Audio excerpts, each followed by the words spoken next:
And it's important to know that the events leading up to this point are the reason that Paul Ezra Rhodes is being put to death. It was a series of grisly murders that were committed in 1987 near Idaho Falls.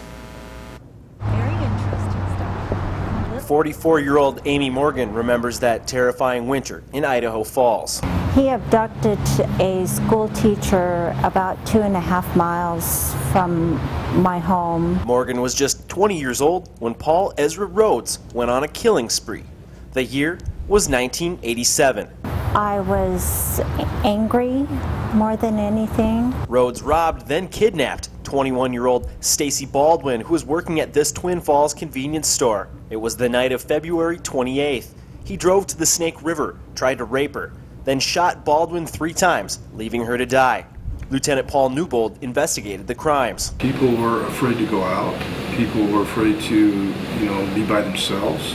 It altered everybody's lives in eastern Idaho. 3 weeks later, Rhodes killed again. He shot 20-year-old store clerk Nolan Haddon 5 times in a walk-in cooler. Haddon lay paralyzed and bleeding for more than 8 hours until he finally died in a hospital the next day. Rhodes performed his last and most brutal killing 2 days later. He kidnapped 34-year-old special ed teacher Susan Mickelbacher, sodomized her, and shot her 9 times, leaving her to die in this lava field. There's no question in my mind whether or not the man deserves to die. It's just horrible that it's taken this long. For Amy Morgan, the death penalty is a welcome end for Rhodes, a man who police say took great pride in the way he killed, a man whose crimes may very well haunt the towns of Blackfoot and Idaho Falls for years to come. In Boise, Matt Standal, 12 News.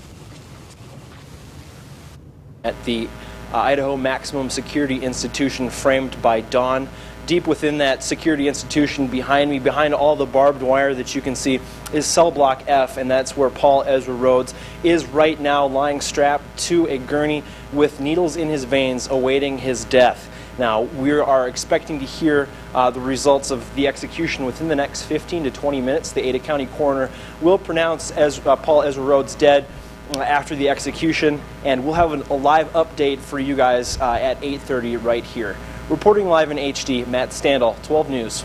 All right, thank you, Matt. And as Matt just mentioned, right about 8:30 is when we expect to hear confirmation that the execution was carried out.